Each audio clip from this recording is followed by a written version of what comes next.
Bom dia, Never Hodlers, 17 de julho de 2026. A maior instituição financeira do Japão acaba de comprar uma exchange regulada em Singapura, enquanto o Bitcoin negocia 49% abaixo do topo histórico. Essa é a atenção do dia.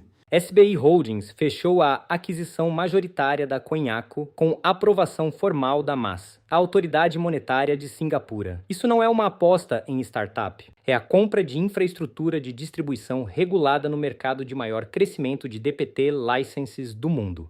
E o que isso significa na prática para quem acompanha o NHCI? Por que uma instituição de mais de 20 bilhões de dólares move capital agora, com Fear and Greed em 27? Porque o NHCI Bitcoin está em 32,3, fase fundo, oitava semana consecutiva, e o MVRV em 1,24 sinaliza precificação abaixo do valor justo histórico. A leitura estrutural do Cycle Intelligence é exatamente essa. Smart Money constrói posição quando o sentimento está no fundo, não depois da recuperação narrativa. E o SBI não foi o único. O que mais aconteceu nessa mesma sessão que reforça esse padrão?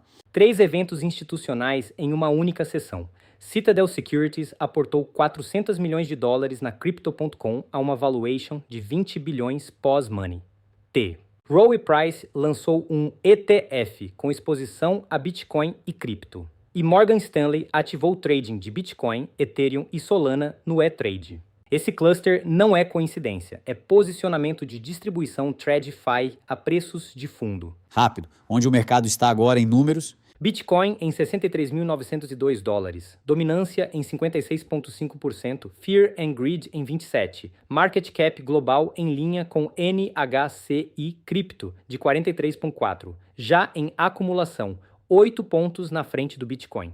Open Interest de Bitcoin em 58,49 bilhões, com funding em 0,003%, mercado de derivativos neutros sem overhang de long alavancado. O Bitcoin tocou 62.500 intraday. O que pressionou o preço e o que os dados de derivativos dizem sobre a qualidade dessa queda? A pressão veio de 2 vetores simultâneos: risco geopolítico, com ataques reportados entre Estados Unidos e Irã, e um sell-off de chips de IA nos mercados de ações que contaminou o cripto. Mas a ausência de funding negativo e de cascata de liquidações indica que o mercado absorveu o movimento. Estrutura consistente, com distribuição se completando, não acelerando.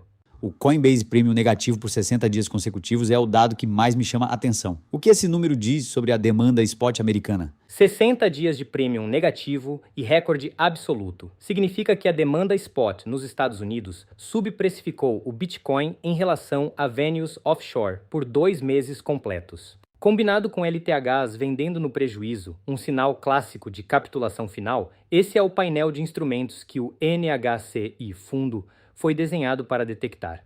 No fronte institucional mais amplo, a HSBC entrou no Digital Securities Sandbox do Banco da Inglaterra e o BCE avisou que stablecoins vão corroer depósitos bancários. Como ler esses dois sinais juntos? São sinais opostos no mesmo espectro. HSBC avançando integração TradFi, BCE resistindo a ela. Juntos, mapeiam a economia política da tokenização em tempo real. Os exploits de 28,1 milhões combinados em Ostium e Bonzoland via manipulação de Oracle são eventos de circuit breaker de TVL, mas contidos a 2 protocolos, de baixo risco sistêmico DeFi no momento.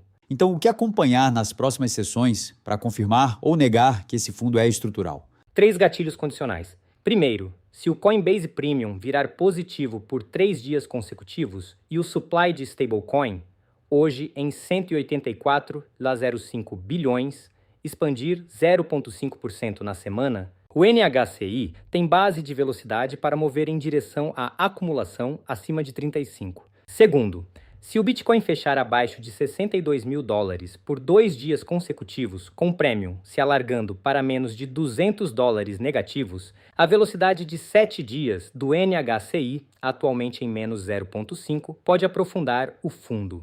Terceiro, o sinal mais acionável de todos é o flip do Coinbase Premium de negativo para 0. Quando esse número aparecer, a leitura estrutural muda antes do preço.